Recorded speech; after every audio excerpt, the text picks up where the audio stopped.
बिस्मिल्लाहिर्रहमानिर्रहीम, अस्सलाम वालेकुम। इंटरनल मेमोरी जो होती है हम उसके ऊपर आज डिस्कस करेंगे कि मेमोरी क्या चीज़ है। सबसे पहले तो हम देखते हैं कि हमारे पास जब मेमोरी की बात करते हैं तो हमारे पास मुख्तलिफ़ किस्म की हमारे पास मेमोरीज़ मौजूद हैं जिसको हमने कैटेगरीज़ में डिवाइड किया हुआ है। The one is your random access memory, जिसको आप रैम भी कहते हैं या कंप्यूटर में उसको हम प्राइमरी मेमोरी भी कहते हैं। ये रीड राइट मेमोरी होती है, दैट मीन्स के इसमें इसमें से आप डाटा रीड भी कर सकते हैं और इसमें जाके आप डाटा राइट भी कर सकते हैं। जो इसके अलावा जो हम इसके अंदर डाटा जो है वो राइट करते हैं वो हम इलेक्ट्रॉनिकली करते हैं और बाइट लेवल पे करते हैं, यानी एक वक्त में हम एक पूरी बाइट जो है उसको हम यहाँ पर प्लेस करते हैं। इसी तरह जो इसका राइटिंग मैकेनिज़्म है वो भी इलेक्ट्रिकली है, यानी हम एक इलेक्ट्रिकल सिग्नल अप्लाई करते हैं जिसकी बेस पे उसकी जो डाटा है वो यहाँ पर प्लेस हो जाता है। रैम जो है वो हमारी वोलेटाइल कैटेगरी में फॉल करती है। दैट मीन्स के जो मेमोरी है ये इसके अंदर जो भी कंटेंट है ये अपॉन पावर रीसेट अपना डाटा जो है वो लॉस्ट कर देती है। इसको हम टेम्परेरी मेमोरी के तौर पे यूज़ करते हैं। जब हमने वर्किंग करनी होती है तो हम अपना डाटा यहाँ पे ला के रखते हैं और जिस तक हमें रिक्वायरमेंट हमारी पूरी हो जाती है तो उसके बाद हमें इस डाटा की ज़रूरत नहीं रहती। दूसरी कैटेगरी हमारे पास मौजूद है, that is your ROM which is read only memory, या इसके अंदर ये हमारी जिस कैटेगरी में फॉल करती है that is your read only memory. That means कि आप यहाँ से सिर्फ रीड कर सकते हैं। अच्छा, ये वाली रीड ऑनली रोम और P ROM which is programmable रोम, ये दोनों कैटेगरीज जो हमारे पर रीड ऑनली में आ जाती हैं और ये दोनों कैटेगरीज जो हैं इसको हम इरेज़ नहीं कर सकते। यानी वन टाइम आपने इसको एक मरतबा जो है आपने इनको राइट कर दिया तो आप इनको इरेज़ नहीं कर सकते, आपने वन टाइम इसको राइटिंग करनी है। जो रीड ऑनली मेमोरी और पी रोम के अंदर फ़र्क है वो ये है कि आप जो रोम जो है वो आप जो है वो स्टार्ट में आपका प्रोग्राम होके आती है, जबकि पी रोम जो है वो आप एक मरतबा एक यूज़र जो है वो ख़ुद से एक मरतबा जो है उसको जो है प्रोग्राम कर सकता है। राइटिंग मैकेनिज़्म ये होता है इसका कि जो रोम है उसके अंदर मास्किंग के थ्रू जो है वो फर्स्ट टाइम जो है इसके अंदर डाटा रख दिया जाता है, जबकि पी रोम के अंदर जो है वो डाटा इलेक्ट्रॉनिकली रखा जाता है। आप यानी ये है कि आपने एक जो भी प्रोग्राम रेडी किया है वो एक मरतबा उसके अंदर इलेक्ट्रॉनिकली सिग्नल के थ्रू इसके अंदर कर दिया जाता है, लेकिन ये नॉन वोलेटाइल डाटा होता है। आपने एक मरतबा इसमें डाटा प्लेस कर दिया है तो उसके बाद इसको आप रिप्लेस नहीं कर सकते। यानी अगर एक मरतबा अगर आपको रखते हुए इसमें कोई चीज़ आपने गलती से डाटा जो है वो गलत प्लेस कर दी है तो अब ये पी रोम दोबारा यूजेबल नहीं रहेगी, आपको दूसरी पी रोम जो है वो लेनी पड़ेगी और उसको आपको जो है प्रोग्राम करना पड़ेगा। इसके बाद जो हमारे पास चीज़ मौजूद है that is your erasable P ROM, या जिसको हम ई पी रोम कहते हैं। ई पी रोम जो है ये रीड मोस्टली मेमोरी कहलाती है। दैट मीन्स कि हम इसको ज़्यादातर रीड करने के लिए यूज़ करते हैं, राइटिंग इसमें कम ही होती है। लेकिन अगर आपको इरेज़ करना पड़े तो उसको एक यूवी लाइट के थ्रू जो है वो चिप लेवल के ऊपर जो है हम इसको यूवी लाइट के थ्रू इसको इरेज़ करते हैं। इसकी यानी पूरा एक इक्विपमेंट मौजूद है, उसके अंदर आप इसको प्लेस करते हैं, वो यूवी लाइट इसके ऊपर अप्लाई करेगा और जो है ना आपकी चिप के अंदर जो भी डाटा है उसको इरेज कर देगा। लेकिन राइटिंग मैकेनिज़्म इसका भी इलेक्ट्रॉनिकली है। आप इसको जो है वो इरेज भी कर सकते हैं, इसके अंदर प्रोग्राम भी कर सकते हैं और ये राइटिंग इसकी परमानेंट रहेगी, नॉन वोलेटाइल डिवाइस है। इसके बाद हमारे पास आ जाती है डबल ई रोम, जिसको आप कहते हो इलेक्ट्रॉनिकली इरेजेबल प्रोग्रामेबल रोम। ये भी आपकी बेसिकली जो है वो रीड मोस्टली मेमोरी में आ जाती है, यानी ज़्यादातर आप कैटेगरी जो है वो रीडिंग के लिए करते हैं यूज़। इलेक्ट्रॉनिकली इसको इरेज कर सकते हैं और बाइट लेवल की इरेजमेंट होगी इसकी, और राइटिंग भी इसके इलेक्ट्रॉनिकली ही जो है वो परफॉर्म होगी। इसके बाद जो है अब आपको जो फ्लैश मेमोरीज़ आ जाती हैं, जिस तरह फ्लैश ड्राइव्स वगैरह आ गई हैं, ये भी ज़्यादातर आप रीडिंग के लिए यूज़ करते हैं, लेकिन इसको आप राइटिंग के लिए भी यूज़ करते हैं। लेकिन इसमें और उसमें बाकी में फ़र्क ये है कि है तो ये भी इलेक्ट्रॉनिकली, लेकिन इसके अंदर जो डाटा आप रखते हैं वो बाइट लेवल नहीं बल्कि ब्लॉक लेवल होता है। ब्लॉक लेवल मीन्स कि इसमें मल्टीपल नंबर ऑफ़ बाइट्स जो हैं वो हम इसमें प्लेस करते हैं एट वन पर्टिकुलर टाइम। जब हम सेमीकंडक्टर रैम की बात करते हैं, मेमोरी की बात करते हैं, रैम के अंदर जो है हमारे पास दो किस्म की मेमोरीज़ होती हैं। एक को हम कहते हैं स्टैटिक मेमोरी और एक होती है हमारे पास डायनामिक मेमोरी। तो जो रैम है, सेमीकंडक्टर मेमोरी, उसके अंदर जो है semiconductor memory is a random access, बिल्कुल ठीक है, ये करती है, रीड भी करती है और राइट भी करती है, वॉलेटाइल होती है। जैसे हमने पहले बात की कि जो रैम है वो वॉलेटाइल होती है, हम इसको टेम्परेरी स्टोरेज के तौर पे यूज़ करते हैं और जितनी देर हमें इसकी ज़रूरत है हम उतनी देर इसके ऊपर वर्किंग करते हैं। उसके बाद इसके अंदर जो डाटा है related to a particular program वो ज़्यादा हमें यूजेबल नहीं रहता, क्योंकि हमारी जो वर्किंग है वो कंप्लीट हो गई। अब वो हमारा जो यूजेज के बाद का डाटा है अब वो हमारे लिए वहाँ पे गार्बेज है, अनटिल अनलेस कि किसी और प्रोग्राम ने उसको यूटिलाइज़ करना हो। जब हम बात करते हैं कि हमारे पास लेट्स से डाटा हमने प्लेस किया है अपनी मेमोरी में, तो हमारे पास दो तरीक़ेकार हमें नज़र आते हैं। एक, हम जनरल वे में जो हम डिस्कशन करते हैं तो हम बात कर रहे होते हैं हमारी मेमोरी इस तरीके से प्लेस्ड है, यानी हमारे पास एक एड्रेस मौजूद है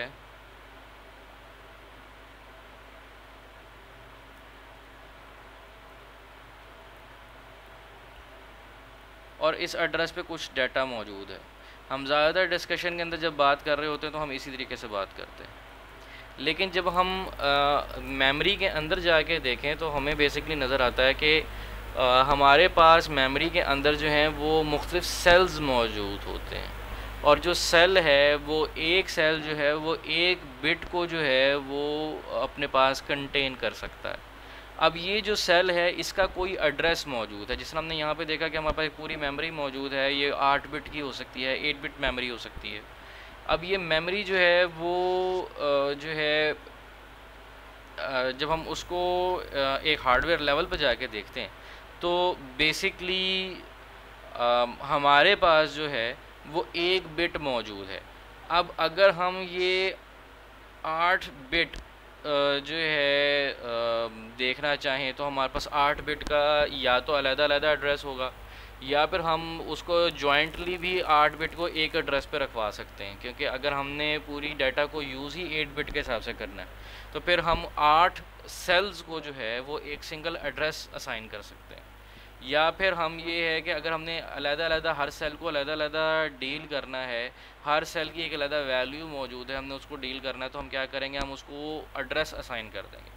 तो एक एड्रेस ये है कि जी अगर मेरे पास सिंगल बिट ये मौजूद है which is 0 1 and then 0 and then 1, तो इसका एक एड्रेस होगा, लेट्स से इसका एड्रेस है 0, इसका एड्रेस है 1, इसका एड्रेस है 2 और इसका एड्रेस है 3।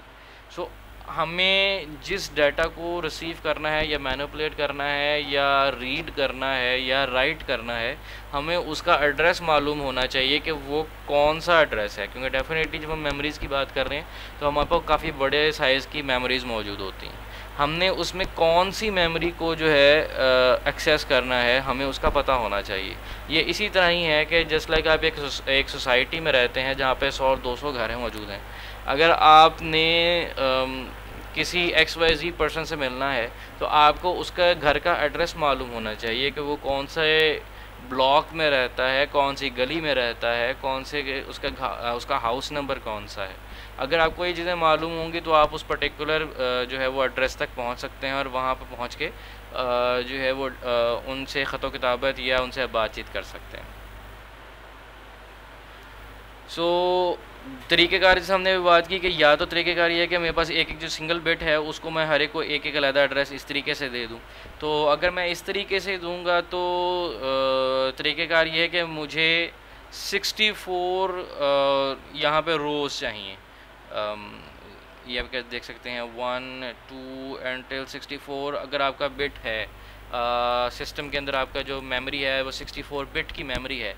तो अगर तो मैं सिंगल बिट करके बात करता हूँ और उसको मैं एक सिंगल वेक्टर में रखता हूँ तो मेरे पास जो लोकेशंस मुझे चाहिए या मुझे एड्रेस स्पेस चाहिए वो मुझे 64 बिट की चाहिए।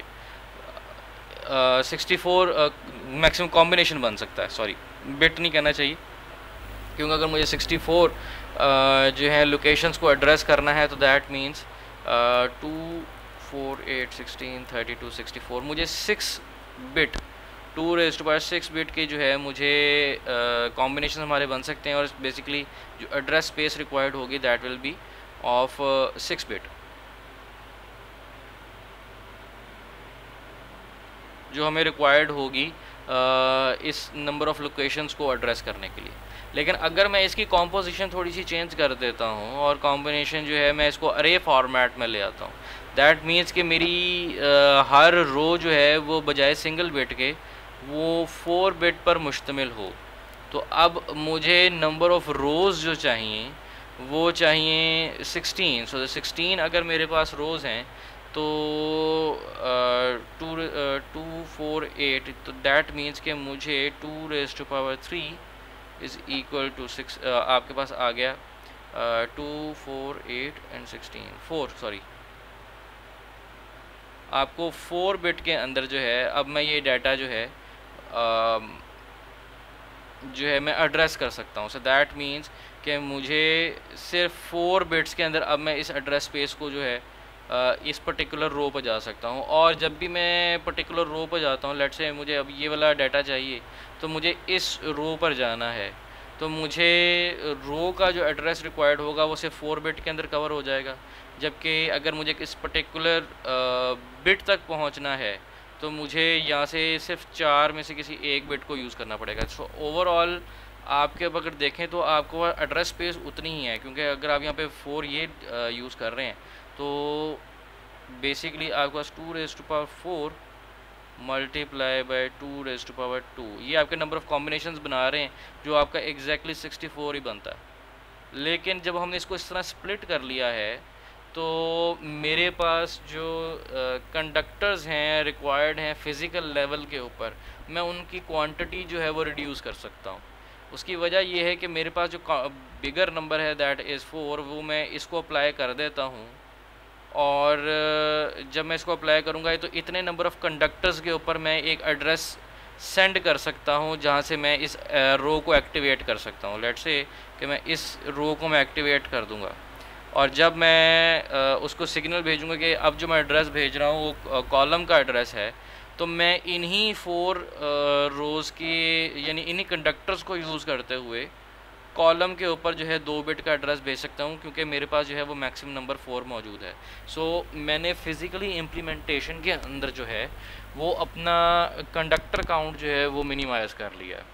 सो ये चीज़ें जो हैं वो आपको एक मेमोरी डिज़ाइनिंग के अंदर हार्डवेयर लेवल के ऊपर आपको फ़ायदा देते हैं, क्योंकि जो हम यहाँ पे बात कर रहे हैं सिर्फ एक 64 बिट या 64 बिट का जो डाटा हमारे पास मौजूद है सिस्टम के अंदर सिर्फ उसके ऊपर। लेकिन जब हम बात कर रहे हैं एक लार्ज स्केल मेमोरी के ऊपर जिसके अंदर आपके पास 64K की मेमोरी आ जाती है, या आपके पास GBs के अंदर एंड टेराबाइट्स के अंदर डाटा आना शुरू हो जाता है, तो वहाँ पे इसका क्वांटम काफ़ी ज़्यादा इंक्रीज़ हो जाता है। और ये वहाँ पे जो इम्पैक्ट है आपके नंबर ऑफ़ कंडक्टर्स के इंक्रीज़ होने से या कम होने से बहुत ज़्यादा हो जाता है। सो आप इसको यूज़ कैसे कर सकते हैं, हमने बात की कि अब आपका जो मेमोरी अरे है जिसमें आपने इसको रोज़ और कॉलम में डिवाइड किया हुआ है,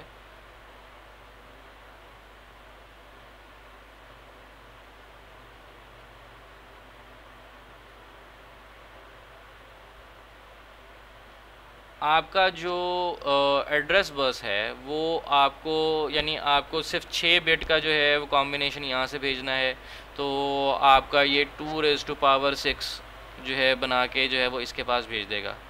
और या आप ये भी कह सकते हैं कि अब ये चीज़ जो है वो अब आपने इसका ना बताना है कि आपने या आपका जो टोटल एड्रेस है आप कह लें कि हमारे पास क्योंकि 64 बिट थी तो आपके 6 बिट आ गई, और या अगर हम इसको स्प्लिट कर दें वो इंटरनली सारे कुछ हो रही है, हम 6 बिट इसको यहाँ पे देते हैं एड्रेस बस पे, और ये आपका डिकोडर जो है वो एड्रेस बनाता है और अरे के पास भेज देता है। जब ये इसको भेजेगा अब हम इस मेमोरी के अंदर जो है वो लेट्स से कि हमारे पास ये एक सिंगल चिप है, अगर हम इसी तरह की मल्टीपल चिप्स लगा लेते हैं तो हम उसके अंदर से भी डाटा रिसीव कर सकते हैं।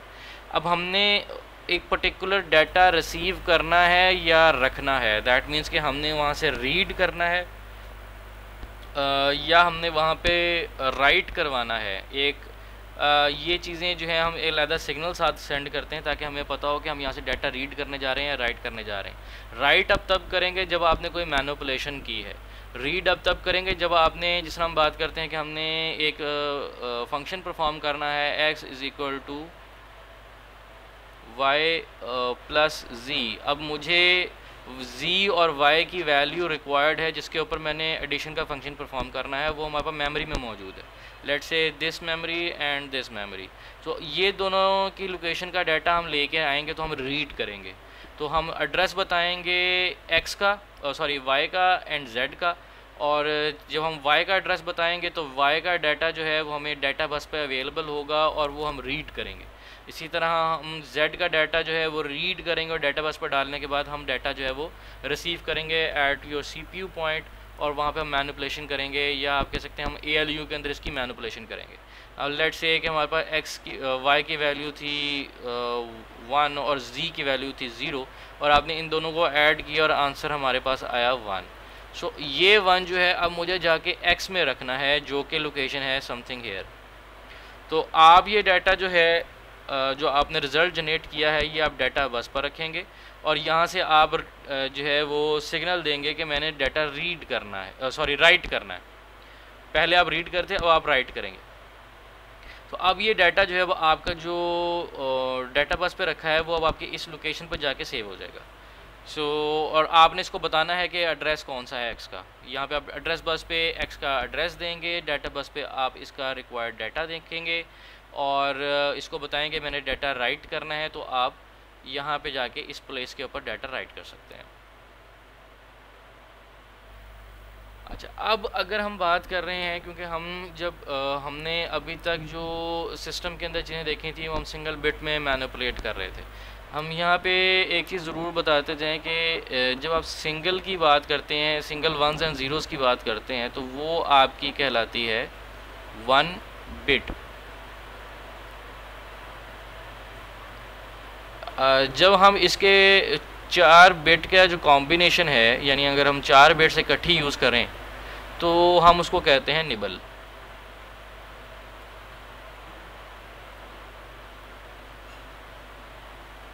लेकिन अगर हम इसका 8 बिट्स का कॉम्बिनेशन यूज़ करें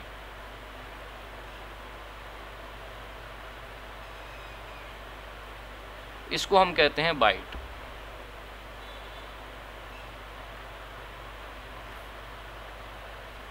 ये इसलिए यहाँ पे बताना ज़रूरी था क्योंकि आपका ये मीन जो आपके स्मॉलेस्ट यूनिट हैं वो ये वाले हैं। सो दैट मीन्स कि अगर आप ये सिंगल 1 एंड 0 की बात कर रहे हैं तो ये आपकी बिट है।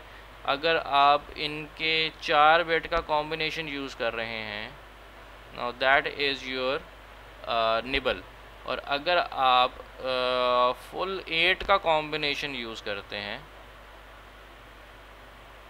यानी एक लोकेशन जो है जब भी आप एक्सेस कर रहे हो वहाँ से आप 8 बिट का डाटा रिसीव कर रहे हो, तो वो आपका जो डाटा है वो आपका 1 बाइट का डाटा कहलाता है। नो डाउट इससे हमारे पास बड़े डाटाज भी मौजूद हैं, जस्ट लाइक हम वर्ड, डबल वर्ड और क्वाड्रेटर वर्ड वगैरह इनको भी यूज़ करते हैं। यानी आप कह लें कि 8 बिट का, फिर 16 बिट का डाटा, फिर 32 बिट का डाटा, 64 बिट का डाटा, ये भी हम यूज़ करते हैं। लेकिन इसका जो जनरल हम जब भी बात कर रहे होते हैं कि हम एक मेमोरी को लेके आ रहे हैं, तो आपने सुना होगा हम 32 बिट की बात करते हैं कि हमारे पास 32 GB कि हमारे पास मेमोरी स्पेस है। तो अगर तो आपका ये B बड़ा है, कैपिटल है, तो ये आपका बाइट को रिप्रेजेंट करता है, और अगर आपका B स्मॉल है तो ये सिंगल बिट को रिप्रेजेंट कर रहा है।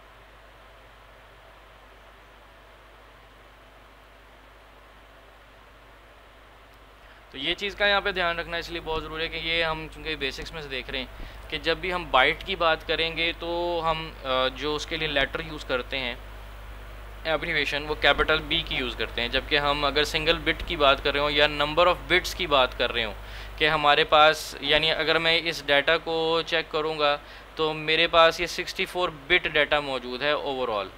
लेकिन अगर मैं इस मेमोरी के अंदर से नंबर ऑफ़ बाइट्स को गिनूँगा तो एक बाइट ये है 1 2 3 4 5 6 7 एंड 8।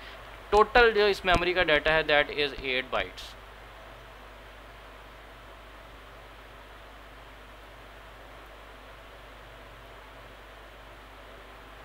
लेकिन इसमें नंबर ऑफ़ बिट्स कितनी है?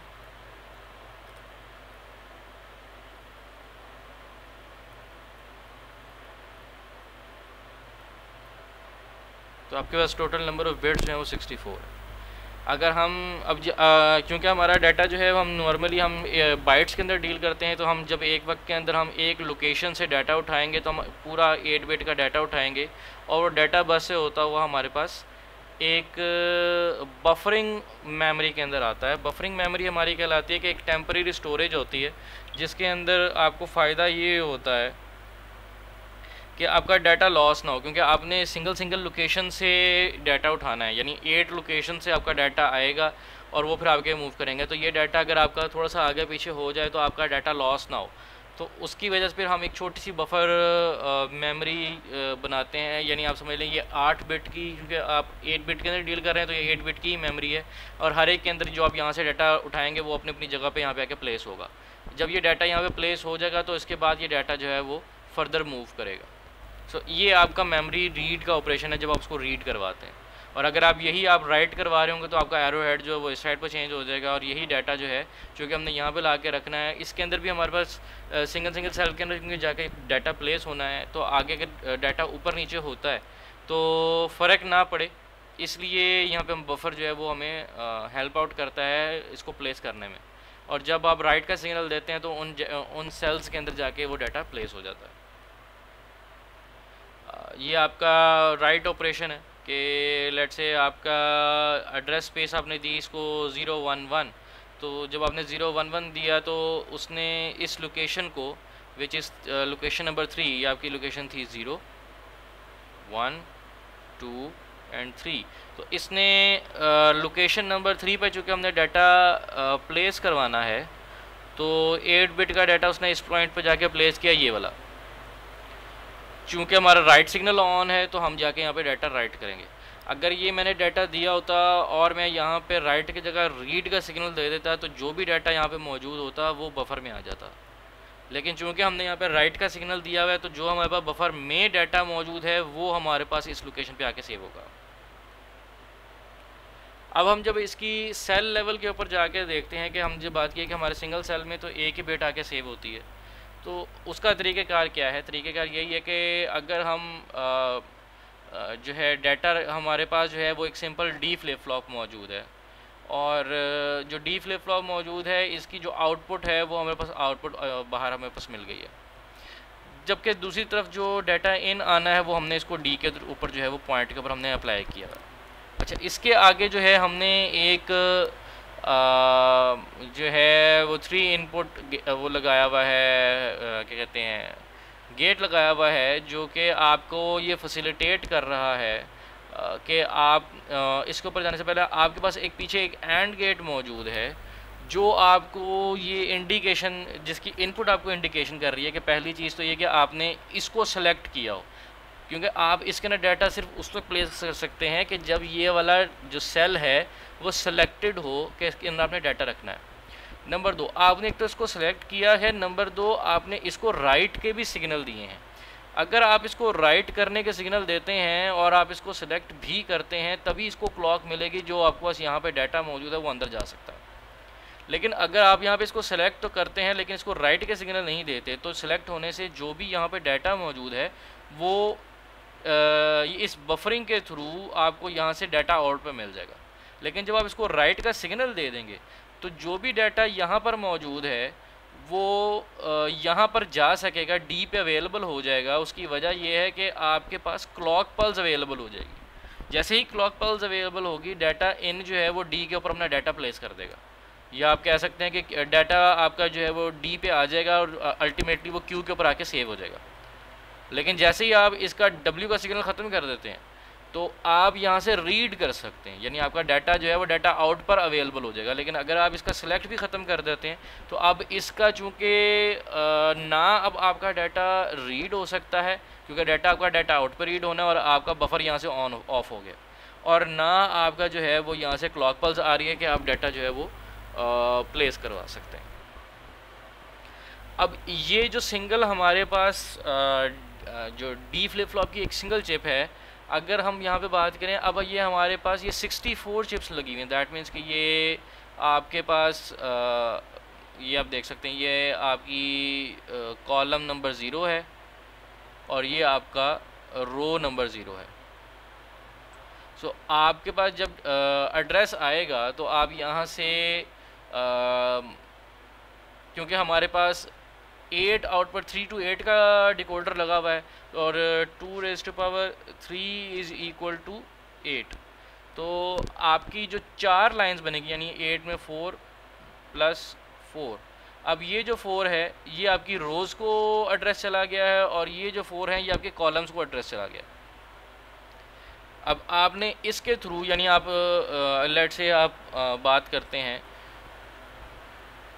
कि मुझे जो एड्रेस चाहिए वो है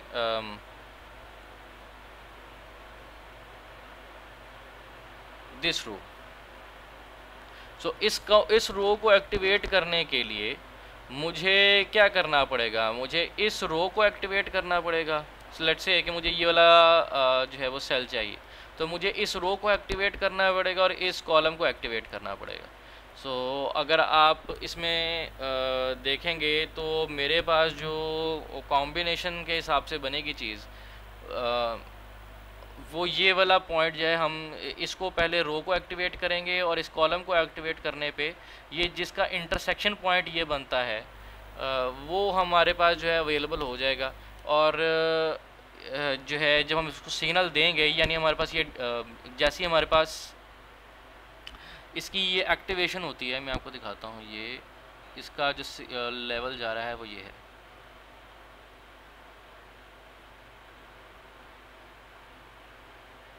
ये आपने इसकी सिलेक्शन दी है और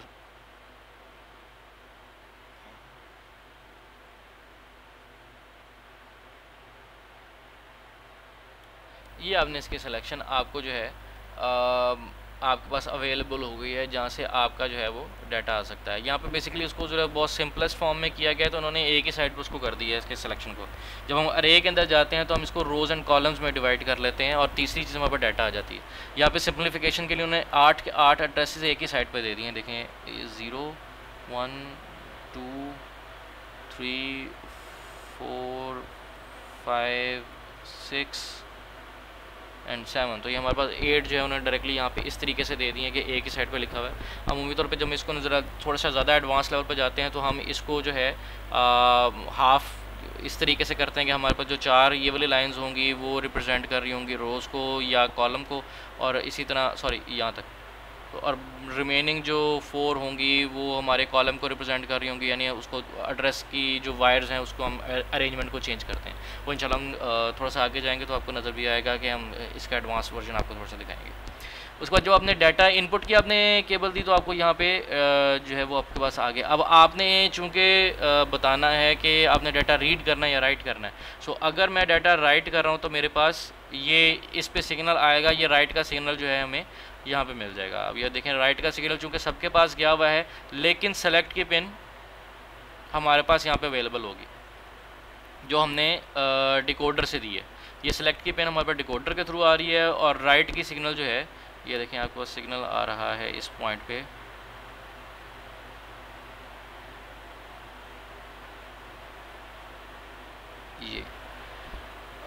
ये कैसे एक्टिव होगा, क्योंकि ये सिग्नल के लिए आपको जो है मज़ीद एक चिप सेलेक्ट का जो सिग्नल है वो भी इसका आना ज़रूरी है। चिप सेलेक्ट मींस के आपकी जो है आपने इस चिप को एक्टिवेट किया है जिससे आप डाटा रिसीव करने जा रहे हैं। अच्छा, उसके बाद आपके पास ये है आउटपुट इनेबल्ड। अब आपका जो डाटा है वो आपकी आउटपुट पिन पे तो अवेलेबल है, लेकिन क्या आपको इस ओवरऑल चिप से बाहर आपको नज़र आ रहा है? अब ये जो आपका पूरा मेमोरी अरे है, इससे बाहर आपको ये 4 बिट का डाटा आपको यहाँ पे नज़र आना शुरू हुआ। अब ये 4 बिट का जो डाटा नज़र आ रहा है, हमने यहाँ पे बात कर रहे थे सिर्फ 1 बिट की, विच इज़ दिस वन। तो आपके पास यहाँ पे डाटा तो अवेलेबल हो गया है, यहाँ पे इस पर्टिकुलर पॉइंट पे डाटा तो आपके पास आ गया, लेकिन क्या आपको ये यहाँ पे अवेलेबल हुआ है?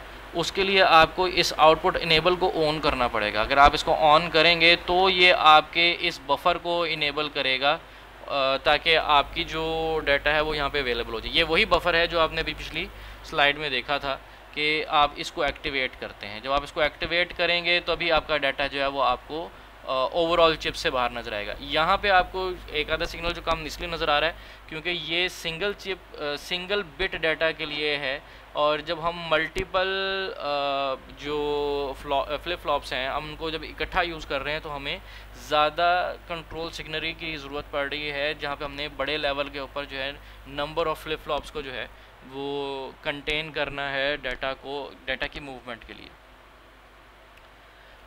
अगर हम इसी का क्वांटम और बड़ा कर देते हैं तो लेट्स से कि हमारे पास एक मेमोरी स्पेस मौजूद है जिसके अंदर हमारे पास 16 के जो हैं वो सेल्स मौजूद हैं जो सिंगल बिट कंटेन कर रहे हैं। लेकिन हमारे पास चक्कर ये है कि हमने जब भी डाटा आउटपुट में रिसीव करना है तो 8 बिट का रिसीव करना है। दैट मीन्स कि जो इनकी अरे है, जिस तरह आप यहाँ पे देख रहे थे कि यहाँ पे 4 का कॉम्बिनेशन है, यहाँ पे अब ये 4 कॉम्बिनेशन के बजाय ये 8 का कॉम्बिनेशन होगा। यानी एक वक्त में जो आप एड्रेस देंगे इस मेमोरी को, अगर हम यहाँ पे बात करें तो हमने जो है अभी जो 1 बिट की देखी थी, हम बेसिकली जब एक एड्रेस देंगे तो उसमें हम ये 4 बिट एक ही वक्त में निकाल रहे हैं। यानी एक एड्रेस अगर आप इसके ऊपर अप्लाई करते हैं तो आप इससे 4 बिट जो हैं वो इकट्ठी निकालेंगे। यानी जब हम इसको एड्रेस नंबर 0 दूंगा, एड्रेस 0 देंगे हम इसको, तो वो एड्रेस इसके पास भी जाएगा, वो इसके पास भी जाएगा, वो इधर के पास भी जाएगा और इधर वाले के पास भी जाएगा। और जब हम यहाँ पर राइट जो है वो रीड सिग्नल देते हैं या राइट का सिग्नल देते हैं तो डाटा हमारा इन चारों पर राइट होगा एक ही वक्त में जो हम डाटा देंगे, क्योंकि हमारा डाटा यहाँ पर भी मौजूद होगा, यहाँ पे भी मौजूद होगा, यहाँ पे भी होगा और यहाँ पे भी। तो ये जब हम इसको राइट का सिग्नल देंगे तो वो यहाँ पे जाके राइट कर देगा, और अगर हम उसको रीड का सिग्नल देंगे तो आप जो है यही वाला डाटा जो है वो आपको इस पॉइंट पे अवेलेबल हो जाएगा, विच इज़ 1 0 1 एंड 0। सो ये डाटा आपके पास यहाँ पे अवेलेबल हुआ है और आप जो है वो उसको यूटिलाइज़ कर सकते हैं। और अगर मैं इसी को थोड़ा सा और बढ़ा दूँ कि 4 की जगह हम 8 कर दें, तो अब आपके पास एक अरे के अंदर यानी एक रो के अंदर जो है वो आपके पास 1 2 3 4 5 6 7 और 8, यानी अब जैसे ही इसको एक एड्रेस मिलेगा ये 8 की 8 बिट जो है हमें आउटपुट पर अवेलेबल हो जाएंगी। हम एड्रेस बेस के ऊपर, एड्रेस लाइंस के ऊपर इसको एड्रेस देंगे इस पर्टिकुलर लोकेशन का। यहाँ पे एड्रेस लाइंस हैं 14 लाइंस का मतलब है 2 रेज़ टू पावर 14। तो मेरे पास बेसिकली जो मेमोरी डिवाइडेड है अगर मैं बात करूं तो वो आ जाएगी 2 raise to power 4 and 2 raise to power 10 को हम कहते हैं k,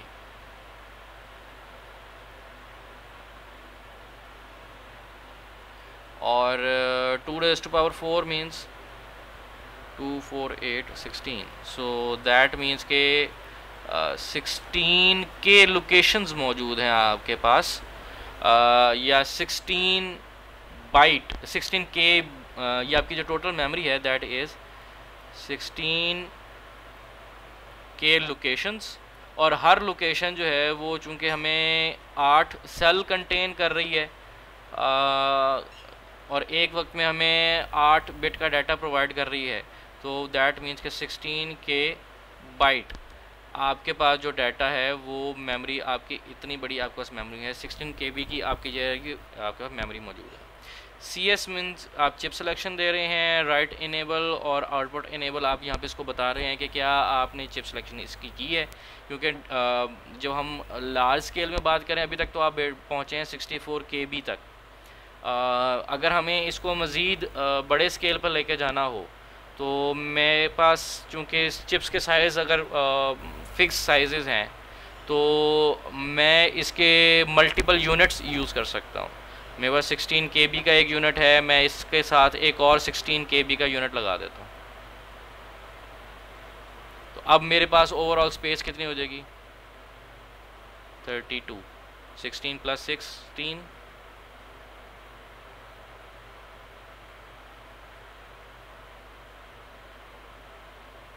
32। अब आपके पास 32 KB का जो है वो आपके पास जो मेमोरी स्पेस है वो अवेलेबल हो गया। अच्छा, ये इस बेसिक सेल का जो है वो स्ट्रक्चर आपको नज़र आ रहा है कि हम बेसिकली अगर इसको बिल्कुल मिनिमम लेवल पे देखें तो आपको एक तो सिलेक्शन देनी पड़ती है कि कौन से सेल को आप जो है वो सिलेक्ट कर रहे हैं उस पर्टिकुलर बिट को रखने के लिए या रीड करने के लिए। आपको कंट्रोल सिग्नल ही रिक्वायर्ड है जो आप इसको बताएंगे कि मुझे इससे डाटा रीड करना है या राइट करना है। और अगर यहाँ पे चूँकि हम राइट ऑपरेशन कर रहे हैं तो राइट ऑपरेशन के लिए आपको डाटा फराहम करना पड़ता है, एड्रेस बताना पड़ता है और इसको जो है वो कंट्रोल सिग्नल देना पड़ता है कि आपने डाटा राइट करना है। तो जब आप ये तीनों चीज़ें देंगे तो इस पर्टिकुलर सेल के अंदर जाके एक वैल्यू को प्लेस कर देगा।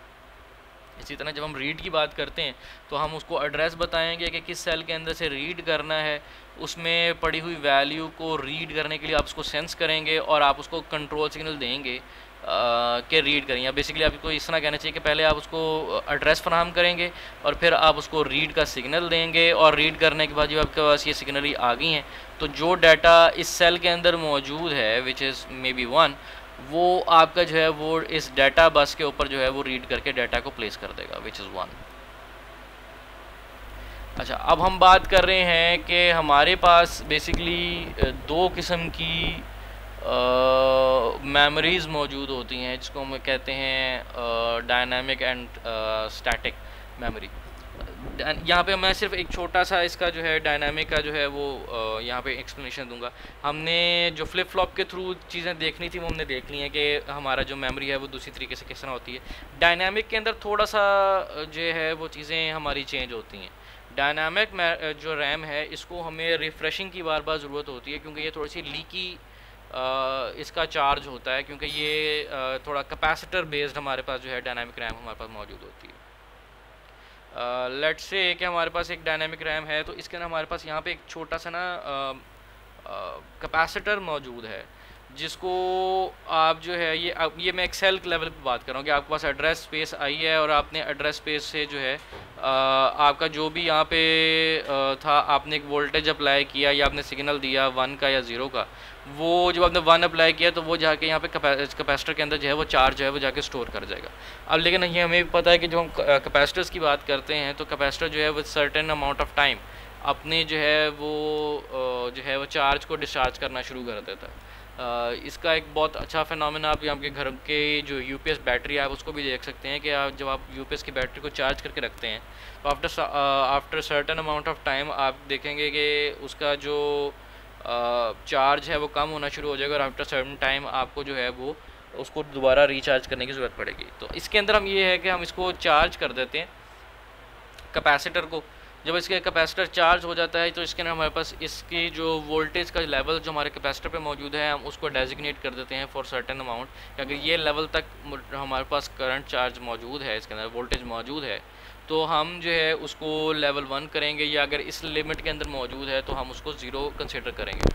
अगर इसके दरमियान में लेट्स से कि हमारे पास एक वोल्टेज लेवल है दिस एंड वोल्टेज लेवल है दिस, ये लेवल 0 को रिप्रेजेंट कर रहा है, ये लेवल 1 को रिप्रेजेंट कर रहा है, इसके दरमियान में ये आपका ट्रांजिशन पीरियड है, ट्रांजिशन एरिया।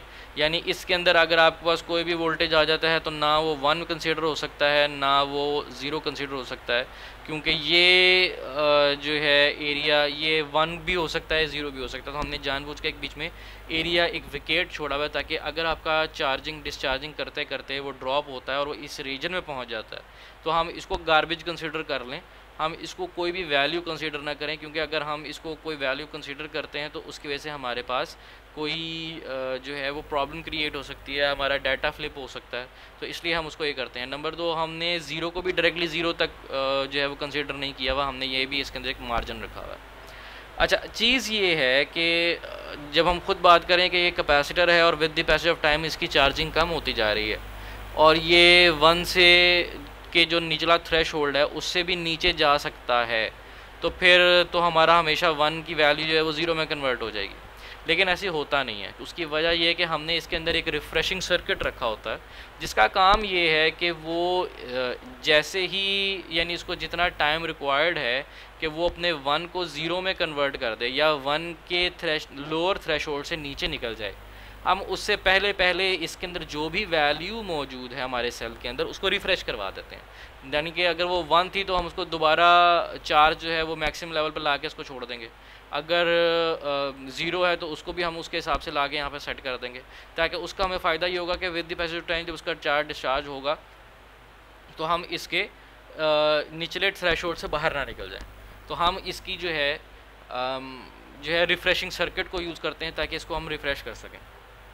जब उन्हें डाटा राइट करना होगा तो तरीक़ेकार ये है कि हमारे पास ये है एड्रेस बस इस पाथ को ऑन कर देगा ट्रांजिस्टर को और हम यहाँ से डाटा जो है स्टोर में जाके स्टोर कर देंगे। जब हमें डाटा रिक्वायर्ड होगा तो हम जो है यहाँ से डाटा रीड कर लेंगे सिर्फ इस गेट को ओपन करके। अब सवाल ये उठता है कि हम ये यूज़ क्यों कर रहे हैं जब हमें पता है कि इसके रिफ्रेशिंग सर्किट भी चाहिए। और ये तो फ़र्क ये है कि ये जो कैपेसिटर है इसकी इम्प्लीमेंटेशन कॉस्ट जो है वो हमारे पास बहुत कम है रेलेवेंट टू हमने जो फ्लिप फ्लॉप्स वगैरह चीज़ें देखी हैं, क्योंकि जब हम उनके ऊपर जाते हैं तो हमारे पास नंबर ऑफ़ गेट्स और नंबर ऑफ़ ट्रांजिस्टर्स जो हैं वो हमारे पास बढ़ना शुरू हो जाते हैं। तो जब हमें ये चीज़ें इंक्रीज़ करना शुरू हो जाती हैं तो हमारे लिए मसला बनना शुरू हो जाता है उसको कॉस्ट को मेंटेन करना। हालांकि अगर हम इन दोनों की स्पीड की बात करें तो स्टैटिक रैम की स्पीड डायनामिक रैम से बहुत ज़्यादा होती है। तो फिर हम इन दोनों को क्या हम इनको यूज़ करते हैं? बिल्कुल हम यूज़ करते हैं। डायनामिक रैम जनरली जहाँ पे हमारे पास नॉर्मल जो आप रैम लगाते हैं 16 GB रैम हो गई, आपकी 2 GB 4 GB 8 GB की जो आप रैम लगा रहे हैं वो बेसिकली आपकी डायनामिक रैम होती हैं। जबकि स्टैटिक रैम जो है उसको हम कैश लेवल के ऊपर लगाते हैं प्रोसेसर के साथ, क्योंकि उसकी स्पीड बहुत ज़्यादा है, हमें वो वहाँ पे रिक्वायर्ड है वहाँ पे उसकी, क्योंकि स्विचिंग स्पीड हमारे पास बहुत तेज़ है। हम जब लैचेस में बात कर रहे हैं या जब हम उसकी फ्लिप फ्लॉप्स में बात कर रहे हैं या ट्रांजिस्टर लेवल के ऊपर बात कर रहे हैं तो उसकी स्विचिंग स्पीड बहुत तेज़ है, तो हम स्टैटिक रैम को हम वहाँ पे यूज़ करते हैं। जबकि हम उससे पिछले लेवल के ऊपर जहाँ पे हमारी प्राइमरी है वहाँ पे हम इसको डी रैम को या डायनामिक रैम को जो है वो इम्प्लीमेंट करते हैं। अच्छा, स्टैटिक और डायनामिक रैम के अंदर हम फ़र्क क्या देख सकते हैं? होती है दोनों वोलेटाइल हैं लेकिन दोनों की पावर नीड्स जो हैं वो फ़र्क होती है। डायनामिक सेल जो है उसको बिल्ड करना आसान है और इसका साइज़ भी छोटा है, जबकि आपका जो स्टैटिक रैम का सेल है वो उसका साइज़ थोड़ा बड़ा है। उसको जो है और उसको अगर हमने कॉम्पैक्ट करना हो तो हमें उसके लिए जो है वो इंटीग्रेशन लेवल इसका इंक्रीज़ करना पड़ता है और उसका जो कॉस्ट है हमें ज़्यादा पड़ती है। डायनामिक रैम जो है वो ज़्यादा डेंस हो सकती है, एक्सपेंसिव लेस है क्योंकि कैपेसिटर बेस्ड है, इसको रिफ़्रेशिंग सर्किट का हमें ज़रूरत पड़ती है। इसका मेमोरी यूनिट जो है हमारे पास ज़्यादा बड़े हमारे पास अवेलेबल होते हैं। जैसे आप यही देख सकते हैं कि जब हम बात करते हैं डी रैम की, जो हमारे मॉड्यूल्स लगे हुए हैं वो हमारे पास 2 GB 4 GB 8 GB 16 GB even 32 and 64 GB के मॉड्यूल्स भी अब आ गए हैं। जबकि आप अगर स्टैटिक रैम की बात करें तो ये फास्ट है, कैश लेवल के ऊपर इसको इम्प्लीमेंट करते हैं। अगर आप इसकी किसी भी सिस्टम की कैश देखेंगे तो आपको नज़र आएगा कि वो उसका साइज़ क्या है, 2 MB 4 MB 8 MB even 12 MB, इससे ज़्यादा 60 यानी GBs में आपको उस तरह नज़र नहीं आता। लेकिन स्टिल इसकी चूँकि वर्किंग स्पीड बहुत फास्टर है और ये डायरेक्टली आपको असिस्ट करती है in your ALU arithmetic logic unit के लिए, तो ये आपके वहाँ पे इसका काफ़ी करामत है। लेकिन इसकी क्वांटिटी इंक्रीज़ करना इतना आसान नहीं है, क्योंकि इसकी क्वांटिटी को इंक्रीज़ करने के लिए जो कॉस्ट रिक्वायर्ड है वो बहुत ज़्यादा है।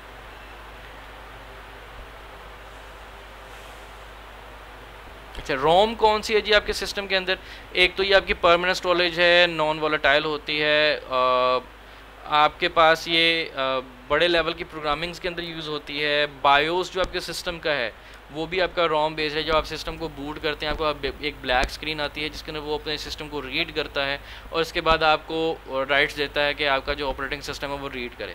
उससे पहले जो ब्लैक स्क्रीन के अंदर अपनी वर्किंग कर रहा है वो आपके रोम के अंदर कर रहा है, जहाँ पे उसने अपने सिस्टम की क्रिटिकल वैल्यूज़ को और क्रिटिकल जो उसके मॉड्यूल्स हैं उनको चेक करना है और उनको ओके करने के बाद आपको सिस्टम को आगे जो है वो रीड करना है या आपको मज़ीद वर्किंग करने की इजाज़त देगा। ये हमने पहले भी देख लिया था कि हमारे पास रोम कौन से हैं। हमारे पास पी रोम भी मौजूद है, हमारे पास ईपी रोम भी है यानी electrical erasable programmable ROM. Double ROM भी हमारे पास मौजूद है जो कि इलेक्ट्रिकल इरेजेबल है। और अब हमारे पास जो है रोम की टाइप्स के अंदर फ्लैश मेमोरी भी मौजूद है। अच्छा, यहाँ पे अभी हमने जो ऑर्गेनाइजेशन देखी है उसको हम दूसरे थोड़ा सा एंगल उसका डिफरेंट करके देखते हैं कि जिस तरह हमारे पास ये मेमोरी मॉड्यूल मौजूद है, मेमोरी अरे मौजूद है, हमने बात की थी। हम अगर इसकी अरे बनाएं दैट मीन्स की नंबर ऑफ जो कॉलम्स हैं वो भी 2048 हो जाएं और ये उससे बड़े लेवल की हम बात करने जा रहे हैं अरे के लेवल के ऊपर। यहाँ पे अब इसके नंबर ऑफ जो रोज़ हैं उनको भी हमने 2048 कर दिए।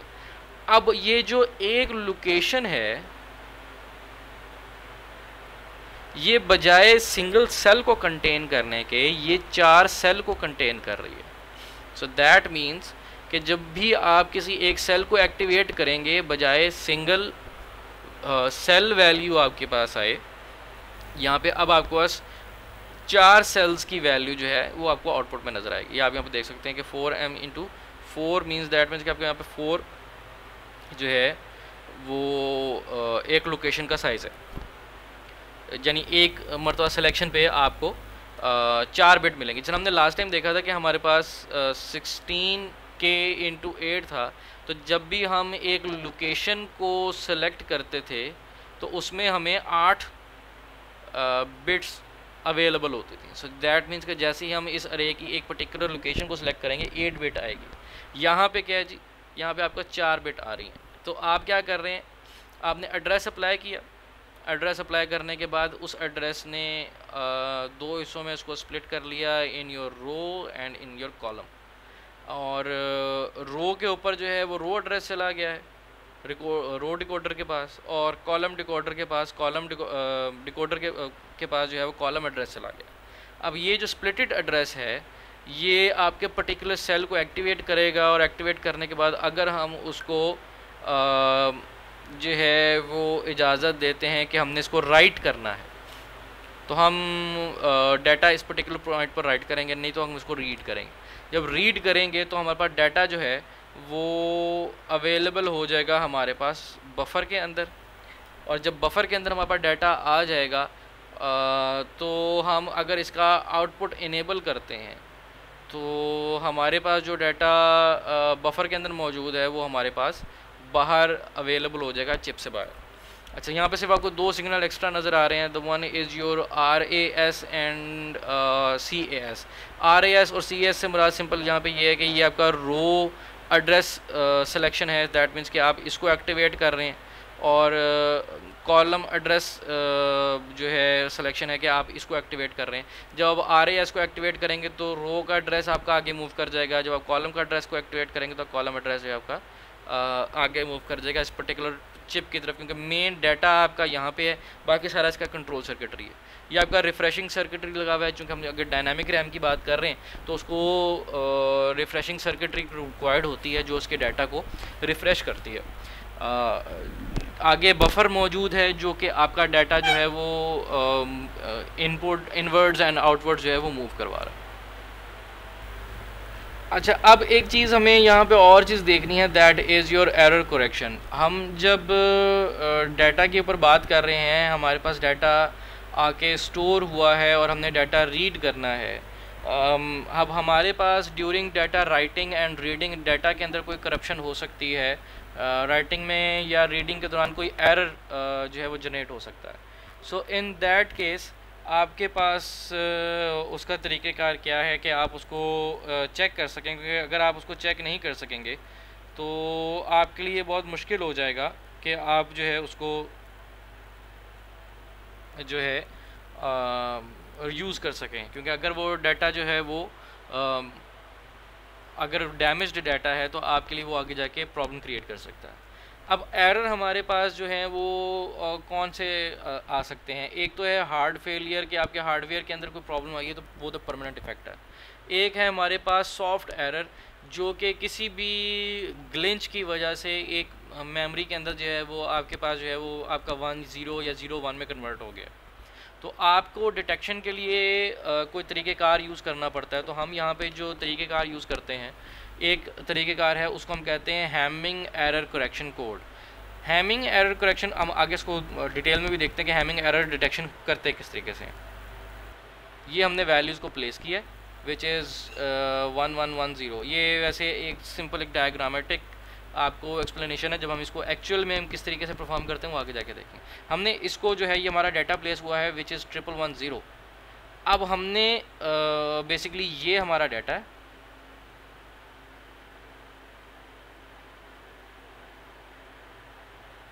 और ये हमारी एरर चेकिंग बिट्स हैं।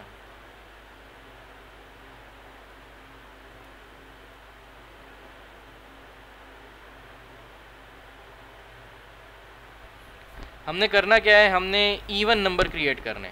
अगर आप एक सर्कल में देखेंगे तो अगर हम पहले ए सर्कल की बात करें तो हमें यहाँ पे जो वैल्यूज़ नज़र आती हैं वो एक ये 1 है, एक ये 1 है और एक ये 1 है। तो नंबर ऑफ़ वंस जो हैं वो हमारे पास इवन होने चाहिए हर सर्कल के अंदर। तो अगर मेरे पास यहाँ पे 3 1 है तो मुझे इसके काउंट को इवन करने के लिए यहाँ पे 1 प्लेस करने की ज़रूरत है। इसी तरह अगर मैं बी सर्कल की बात करूँ तो यहाँ पे 2 नंबर ऑफ़ वंस हैं, 1 और 2, और तीसरा चूँकि 0 है तो मुझे इसका नंबर इवन रखने के लिए यहाँ पे 0 को प्लेस करना पड़ेगा। और जब हम तीसरी साइड पर देखते हैं तो यहाँ पे हमारे नंबर ऑफ़ वंस जो हैं वो 2 नज़र आते हैं, 1 और 2। यहाँ पे भी मुझे नंबर ऑफ़ वंस को इवन रखने के लिए यहाँ पे भी 0 को प्लेस करना पड़ेगा। सो ये आपका जो है वो कोड जो है वो जनरेट हो गया। लेकिन अब यहाँ तक तो आपने जनरेट हो गया, ये आपने स्टोर करवा दिया। जब आपका डाटा स्टोर होगा अपने मेमोरी के अंदर तो क्योंकि आपका वैसे कोड तो 4 बिट का था, लेकिन जो डाटा जाके स्टोर होगा वो 4 बिट का नहीं, वो 7 बिट का होगा। क्योंकि आप नंबर ऑफ़ काउंट करें बिट्स 1 2 3 4 5 6 एंड 7, ये 7 बिट्स जाके स्टोर होंगी आपकी डाटा के अंदर। जब ये 7 बिट्स जाके स्टोर होंगी, इसमें एक्चुअल डाटा आपका 4 बिट का ही है, 3 बिट्स जो है वो एरर करेक्शन की। तो जब आपका डाटा ये स्टोर हुआ है और आपका डाटा जब आपने रिट्रीव किया, लेट से आपने जो डाटा रिट्रीव किया वो ये था, जब आपने ये डाटा रिट्रीव किया तो आप इसके ऊपर दोबारा अपना कोड चेक करेंगे कि क्या मेरा डाटा जो है वो ठीक है या नहीं। तो आप सबसे पहले क्या चेक करेंगे, आपके नंबर ऑफ़ वंस कितने। यहाँ पे आपको नंबर ऑफ़ वंस पता लगा कि जी नंबर ऑफ़ वंस जो है वो इवन होने चाहिए थे, लेकिन यहाँ पे 1 2 और 3 है। सो दैट मीन्स कि ए में तो कोई प्रॉब्लम आ गई है।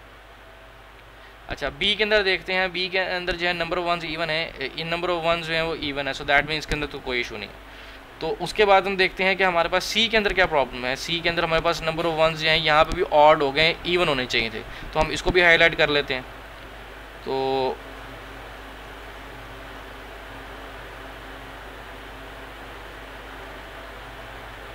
अब आपको ये चीज़ नज़र आएगी कि आपके पास जो नंबर ऑफ़ वंस हैं वो इवन होने चाहिए थे।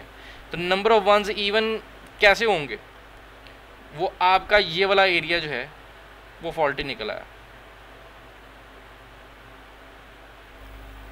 क्यों? क्योंकि आपका ये वाली जो जगह थी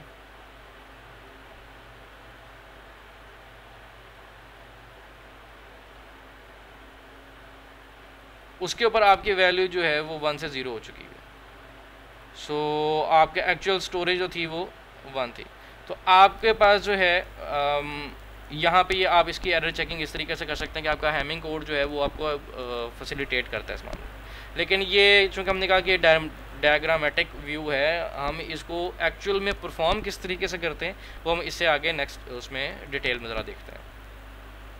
तरीक़ेकार पहली चीज़ ये है कि जब भी आपका डाटा स्टोर होगा तो आपका जो डाटा इन है, आप मेमोरी में अपनी डाटा बिट रखने के साथ पहले आप इसके ऊपर एक फ़ंक्शन अप्लाई करेंगे। उस फंक्शन के केस में आपके पास के नंबर ऑफ़ बिट्स जो हैं वो जनरेट होंगी, जो कि आपकी एरर चेकिंग बिट्स हैं। सो जब आपका डाटा सेव होगा तो आपका डाटा सेव होगा m+k, और जब आपने डाटा रिट्रीव करना है तो आपने m को भी रिट्रीव करना है, आपने इनकी रेलेवेंट k बिट्स को भी रिट्रीव करना है। जब आप रिट्रीव करेंगे तो आप सबसे पहले m के ऊपर दोबारा फंक्शन अप्लाई करेंगे, वही फंक्शन जो आपने इसको स्टोर करवाते हुए अप्लाई किया था। तो जब आप इसको अप्लाई करेंगे तो इसके अगेंस्ट आपको दोबारा k बिट्स जनरेट होंगी। अब ये वाली जो 2 k बिट्स हैं, आप इन दोनों को करेंगे कंपेयर। अगर तो इनमें कोई फ़र्क मौजूद नहीं है तो इसका मतलब ये है कि आपका डाटा जो है वो ओके है।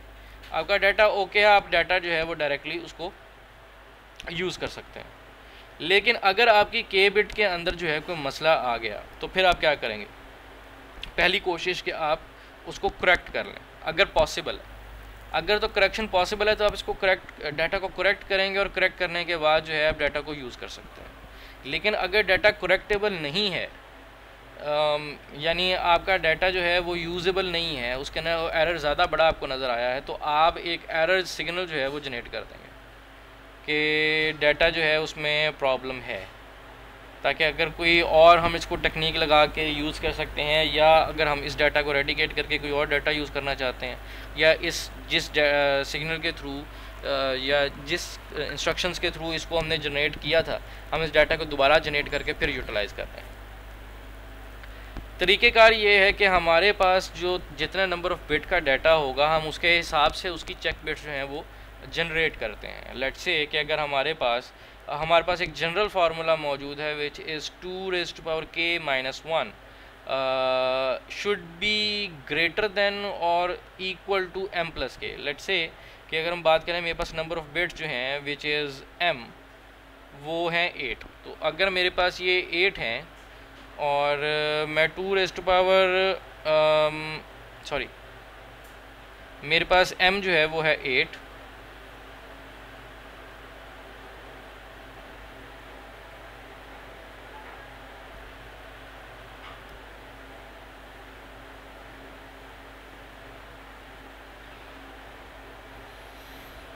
और k को हम यूज़ करते हैं, k is equal to let's say 1। तो अगर हम m+k करेंगे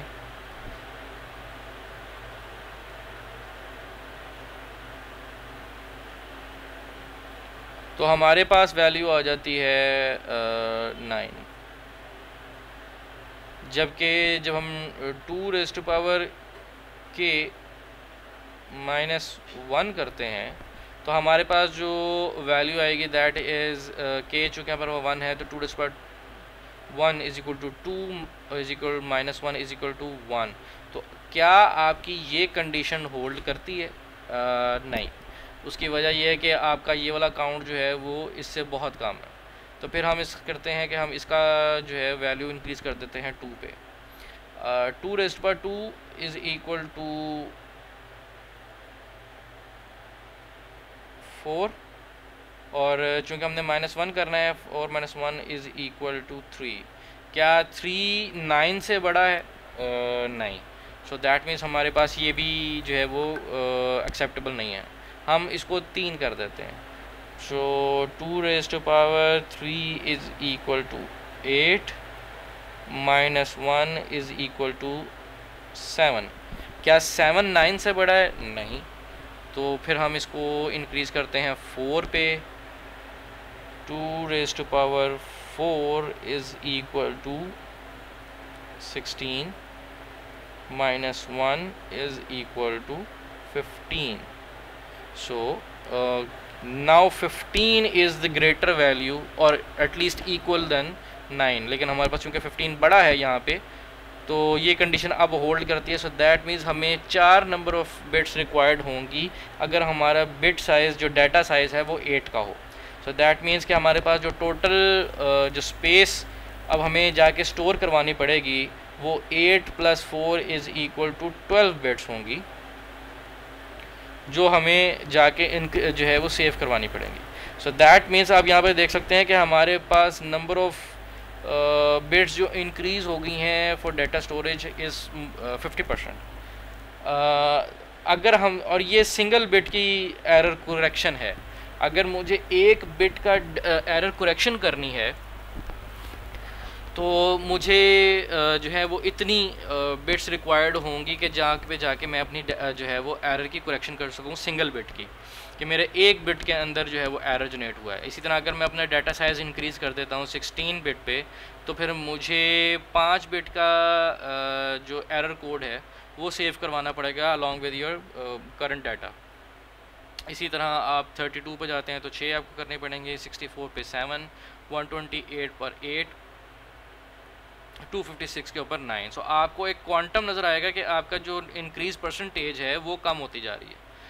लेकिन ये मैं फिर यहाँ पे क्लियर करता जाऊँ कि ये जितना मर्जी ये जो डाटा इंक्रीज़ है, ये अगर 9 बिट का है तो ये सिर्फ सिंगल बिट का एरर जो है वो करेक्ट कर सकता है। अगर हमें जो है सिंगल बिट की करेक्शन चाहिए हो और 2 बिट तक की डिटेक्शन चाहिए हो, कि हमारा अगर 2 बिट के अंदर डाटा अगर एरर जनरेट हुआ है तो वो डिटेक्ट कर ले, करेक्शन बेसिक ना कर सके कि एरर आ गया है, तो वो उसके लिए फिर हम ये करते हैं कि जो भी हमारे पास इसका नंबर ऑफ़ काउंट है जो हमारी चेक बिट्स का है, उसमें हम उसको +1 यूज़ करते हैं। यानी अगर मुझे k बिट्स चाहिए तो मैं सिंगल बिट करेक्शन और डबल बिट डिटेक्शन के लिए जो नंबर ऑफ़ बिट्स यूज़ करूँगा वो 5 यूज़ होंगे, यानी k+1 यूज़ होंगी। इसको आप SECDEB भी कहते हैं, SEC single error correction, double error detection. जबकि हमारे पास सिंपल यहाँ पे जो है वो सिंपल सिंगल एरर करेक्शन के लिए हम जो है वो ये वाली जो है वो फार्मूला यूज़ करते हैं, और अगर हमें डिटेक्शन डबल करनी हो तो हम उसकी k की वैल्यू +1 कर देते हैं। सो ये तो हमारे पास आ गया कि किस तरीके से हमने जो है उसको यूज़ करना है, जो है फार्मूला को यूज़ करते हुए हमने कितनी एरर बिट्स चाहिए। अब जब हमने एरर करेक्शन करनी है तो हम सबसे पहले क्या करेंगे कि हम जो है बिट बाय बिट कंपैरिजन करेंगे जो हमारे पास डाटा मौजूद है, जो हमारे पास इनपुट मौजूद है, और उसको हम एक्सक्लूसिव और करेंगे जो है डिटेक्शन के लिए। इसको 4 बिट के साथ कैसे करेंगे मैं आपको आगे दिखाता हूँ। 4 बिट के हिसाब से हम डाटा का अगर हम चेक करते हैं तो आपको नज़र आएगा कि मेरे पास जब हमने बात की थी कि हमारे पास अगर 4 बिट डाटा है, तो अगर 4 बिट डाटा है तो हमारे पास ये कंडीशन कहाँ पर जाके होल्ड करेगी। लेट्स से कि मेरे पास m = 4, मैं k की वैल्यू कंसिडर कर लेता हूँ,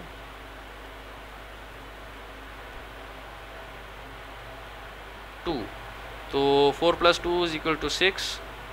क्या ये ग्रेटर देन इक्वल है उसके which is 2 raised to power 2 - 1 = 4 - 1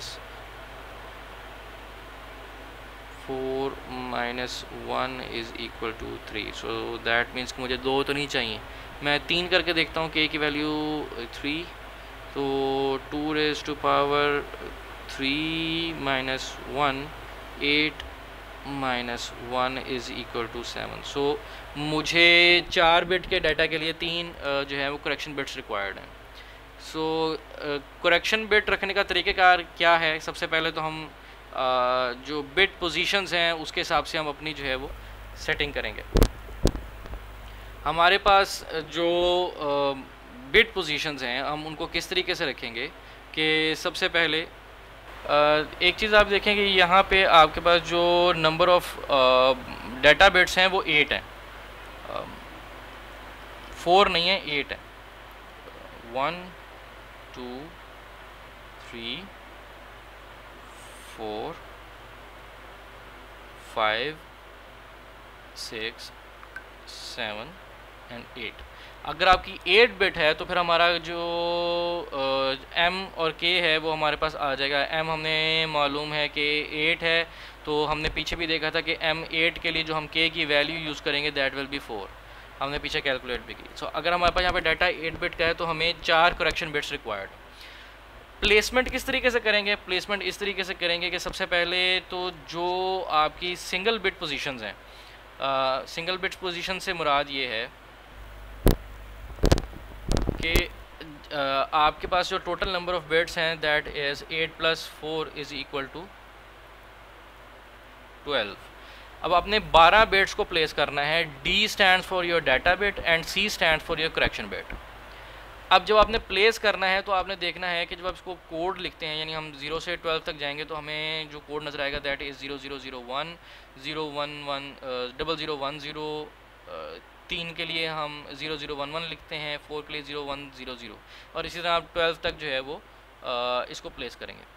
तो अब इस पोजीशन नंबर को ऊपर आप एक देखेंगे कि कौन सी पोजीशंस ऐसी हैं जहाँ पे नंबर ऑफ वंस एक ही आपको नज़र आएगा। अगर आप यहाँ पे देखें तो 1 वो वाहिद पोजीशन है जहाँ पे आपको 1 एक ही नज़र आ रहा है। 2 वो पोजीशन है जहाँ पे आपको नंबर ऑफ वंस जो हैं वो एक ही नज़र आ रहा है। उसके अलावा 4 वो पोजीशन है जहाँ पे नंबर ऑफ वंस एक ही नज़र आ रहा है। इसी तरह 8 वो पोजीशन है जहाँ पे आपको नंबर ऑफ वंस एक ही नज़र आ रहा है। अगर यहाँ पे आपका काउंट में इंक्रीज़ कर देता, 12 से 13 पे चला जाता, यानी बिट नंबर 13 पे चले जाते, नहीं 13 पे नहीं जाना चाहिए, इसको मज़ीद इंक्रीज़ करते थे और हमारा काउंट जो है वो 4 बिट से 15 बिट पे चले जाता, यानी आपका ये टोटल नंबर जो है वो आपका काउंट इंक्रीज़ कर जाए कि हमारा जो 4 बिट के अंदर जो नंबर है वो प्लेस नहीं हो सकता, हमें 5 बिट के नंबर के ऊपर जो है वो जाना पड़ता है। तो तब हमारे पास एक और पोजीशन ऐसी आएगी जहाँ पे सिर्फ एक नंबर ऑफ 1 जो है वो जनरेट हो रहा होगा, और which is your position number 5। यहाँ पे देख सकते हैं ये पोजीशन नंबर 1 के ऊपर आपकी, यानी इन चारों में पहली पोजीशन के ऊपर आपको 1 नज़र आ रहा है, यहाँ दूसरी पोजीशन पर नज़र आ रहा है, फिर तीसरी पोजीशन पर नज़र आ रहा है, फिर यहाँ पे आपको चौथी पोजीशन पर नज़र आ रहा है। इसी तरह जब आपका अगला नंबर आएगा तो वो आपका नंबर बन जाएगा 1 0 0 0 एंड 0, तो आपको 5th पोजीशन पर नज़र आएगा। सो इस तरह ये आपका काउंट जो है वो इंक्रीज़ करता जाएगा जिस तरह आप इसको इंक्रीज़ करते जाते हैं। तो जिन जिन पॉइंट के ऊपर आपको नंबर ऑफ 1 एक ही नज़र आ रहा है वहाँ पर आपने अपना करेक्शन कोड रख देना। दैट मीन्स के C की वैल्यू को आपने रख देना है। हमारे पास चूँकि C 4 जनरेट होंगे तो हमने उनका नाम रख दिया है C1 C2 C3 and C1 C2 C4 and C8। क्यों? क्योंकि ये आपका पोजीशन नंबर 1 पे है, ये पोजीशन नंबर 2 पे है, ये आपका पोजीशन नंबर 4 पे है, और ये आपका पोजीशन नंबर 8 पर है। सो ये आपकी 4 पोजीशंस के ऊपर जो है आपका करेक्शन कोड जो है आपने रख दिया, प्लेस कर दिया। अब इनको आपने जो है इनकी वैल्यूज़ निकालनी है। इनकी वैल्यूज़ आप कैसे निकालेंगे? इनकी वैल्यूज़ निकालने का तरीक़ेकार ये है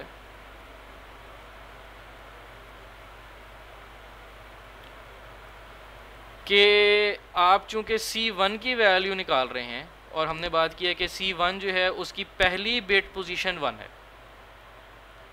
अब जिस वैल्यू के अंदर आपको पहली पोजीशन के ऊपर 1 नज़र आता है, आप उन तमाम वैल्यूज़ को एक्सक्लूसिव और कर दें। तो अगर आप देखेंगे कौन कौन सी पोजीशन पे आपको पहली बिट जो है वो नज़र आती है, तो वो है आपकी D1, इसके अंदर पहली बिट 1 है। उसके अलावा D2 है, ये आपकी जो है इसकी पहली बिट 1 है। इसी तरह D4 है, इसकी पहली बिट 1 है।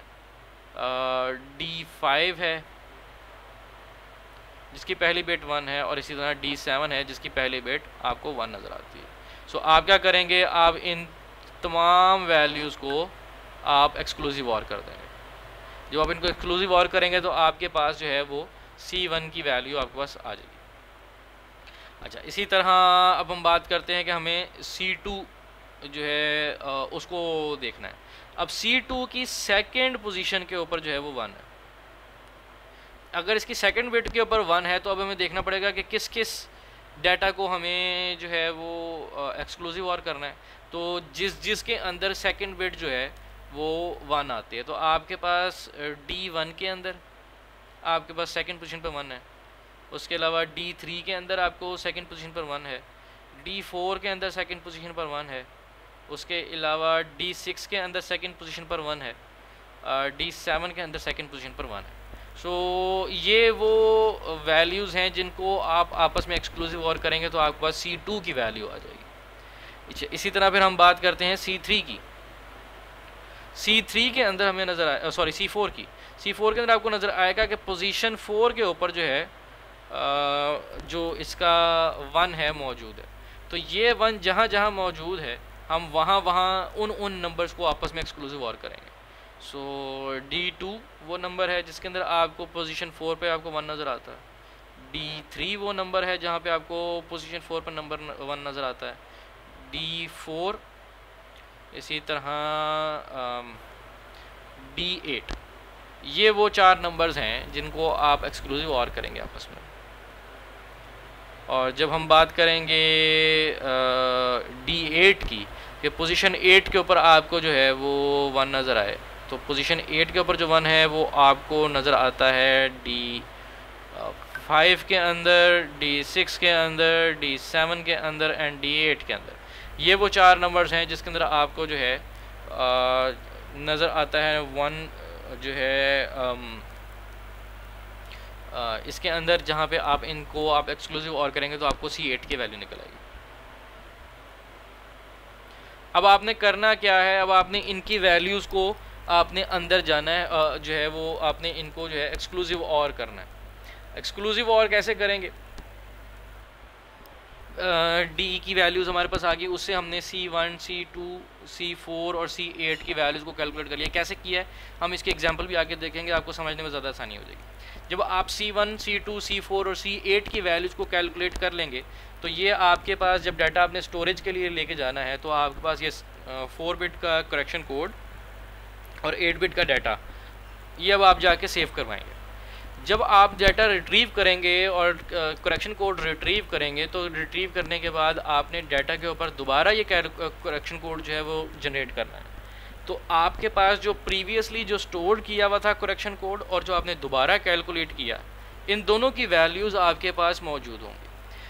लेट्स से कि आपने जो स्टोर किया था उसकी वैल्यू थी 1, 1, 1 एंड 0। जब आपने रिट्रीव करने के बाद दोबारा कैलकुलेट किया तो आपको जो वैल्यू मिली है दैट इज़ 1, 0, 0 एंड 0। सो आपका कोड चेंज हो गया। अब आप क्या करेंगे, आपने इन दोनों वैल्यूज़ को आपस में एक्सक्लूसिव और दोबारा कर देना। जब आप इन दोनों को एक्सक्लूसिव और करेंगे, आपने यहाँ पर लिखा आपने 0, 1, 1, 1, ये आपने वैल्यू लिखी और जो आपका सेकंड जनरेट हुआ उसकी अपनी वैल्यू नीचे रखी। जब आप इन दोनों को एक्सक्लूसिव और करेंगे तो आपके पास वैल्यू जनरेट होगी। हमें पता है एक्सक्लूसिव और जो है वो ऑपोजिट के ऊपर 1 देता है।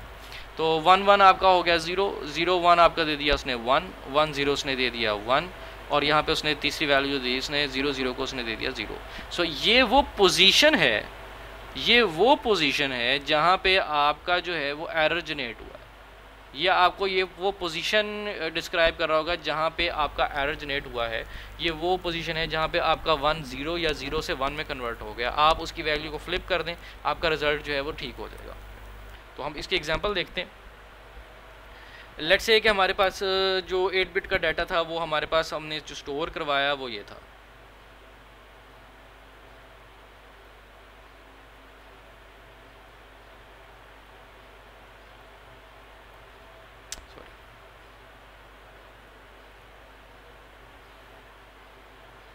ये डाटा आपने स्टोर करवाया था और इसके साथ जो आपने जो एरर कोड आपने सेव करवाया था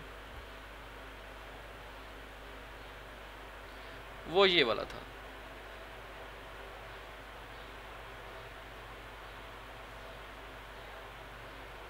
अब जब आपने इसको डाटा को रिट्रीव किया तो आपके पास जो है वो यानी 12 बिट का जो डाटा है वो आपके पास ये फैच हुआ।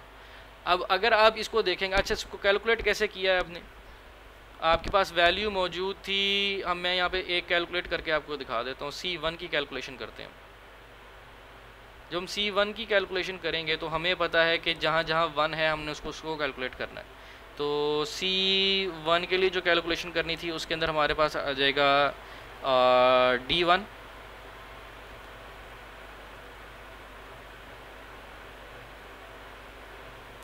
उसके अलावा D2,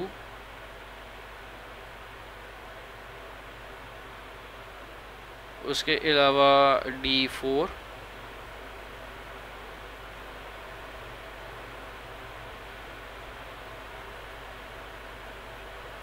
D5,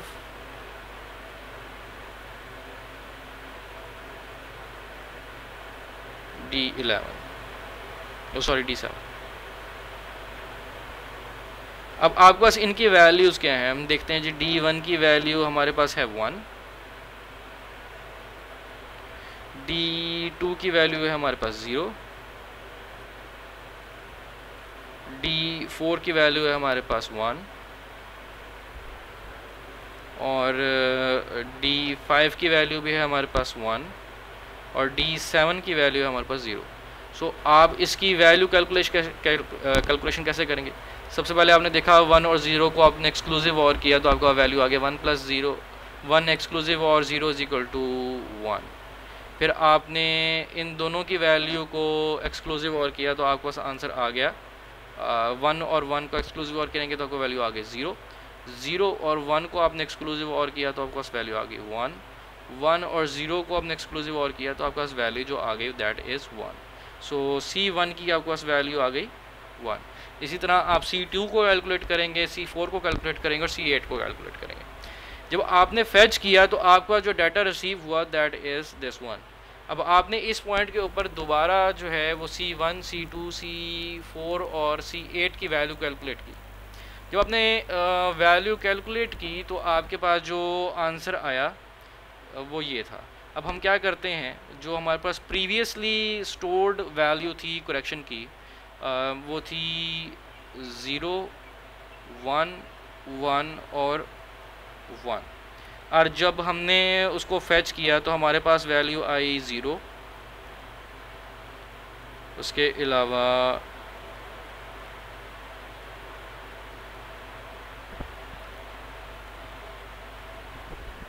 सॉरी आपने इसको कैलकुलेट किया तो आपको यहाँ पे दोबारा कैलकुलेट करना पड़ेगा क्योंकि आपको फेचिंग ये हुई है।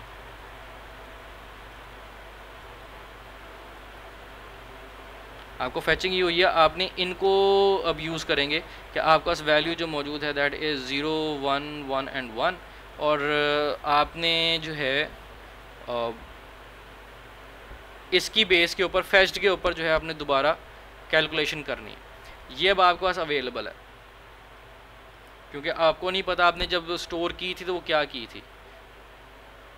आपके पास तो अब रिट्रीव्ड वैल्यू इन्हीं की यही वाली है। अब आपने इस डाटा के ऊपर जो है आपने अपना दोबारा जो है वो C1, C2, C4 and C8 को दोबारा कैलकुलेट करेंगे तो आप उसको फिर इनके साथ जो है वो कंपेयर करेंगे। अच्छा यहाँ भी आप देखेंगे तो आपको नज़र आएगा कि ये वो पोजीशन है जहाँ पे डाटा चेंज हो गया।